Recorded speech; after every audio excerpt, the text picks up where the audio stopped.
ಸನ್ನಿಧಾನದಲ್ಲಿ ಎಲ್ಲ ನಮ್ಮ ನಾಯಕರು, ಮುಳಬಾಗಿಲು ತಾಲೂಕಿನ ನಾಯಕರು ಎಲ್ಲರೂ ಬಂದಿದ್ದಾರೆ. ವಿಶೇಷತೆ ಏನಂತ ಹೇಳಿದ್ರೆ, ಇವತ್ತು ನಮ್ಮ ಕೋಲಾರ ಜಿಲ್ಲೆಯ ಶ್ರೀನಿವಾಸಪುರ ತಾಲೂಕು ಅಡ್ಡಗಲ್ಲು ಕ್ಷೇತ್ರದಿಂದ ನಮ್ಮ ಕೆ ಅಣ್ಣ ಮಂಜಣ್ಣವರು ಭಾಳ ಅದ್ಧೂರಿ ಭರ್ಜರಿಯಾಗಿ ಗೆದ್ದಿರ್ತಕ್ಕಂಥ ವ್ಯಕ್ತಿ. ಅದರಲ್ಲೂ ಅಂದಿನಿಂದಲೂ ಕೂಡ ಆವತ್ತಿನಿಂದಲೂ ಸೇವೆ ಮಾಡ್ಕೊಂಡು ಬಂದಿರತಕ್ಕಂಥ ವ್ಯಕ್ತಿ.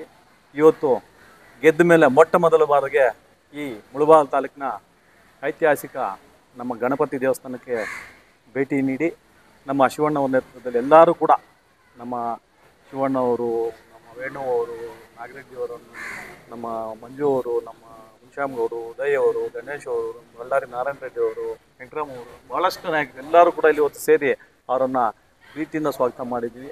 ಅದೇ ರೀತಿಯಾಗಿ ಅವರಲ್ಲಿ ನಾನು ಚಿಕ್ಕ ಒಂದು ಋಣಿ, ನಾನು ಎಕ್ಸ್ ಪ್ರೆಸಿಡೆಂಟ್ ಆಗಿರೋದ್ರಿಂದ ಹಾಲಿನ ಒಂದು ನಮ್ಮ ಕೋಮಲಲ್ಲಿ ಯಾವ ರೀತಿ ಅನ್ಯಾಯ ನಡೀತಾ ಇದೆ.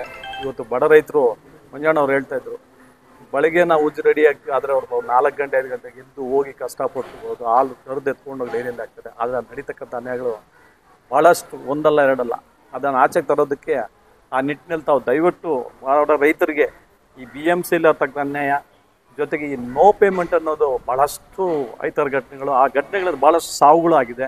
ಆ ಥರ ಯಾವುದು ಆಗಬಾರ್ದು. ನಾವು ದಯವಿಟ್ಟು, ನೀವು ನಿರ್ದೇಶಕರಿಗೆ ಆಗಿದ್ದೀರಾ, ಹೊಸಬರಿದ್ದರೂ ಕೂಡ ತಮಗೆ ಅನುಭವ ಇದೆ. ಮಂಜಣ್ಣವರು ದಯವಿಟ್ಟು ಆ ರೈತರಿಗೆ ನಿಮ್ಮಿಂದ ಭಾಳಷ್ಟು ಅನುಕೂಲ ಆಗಬೇಕು.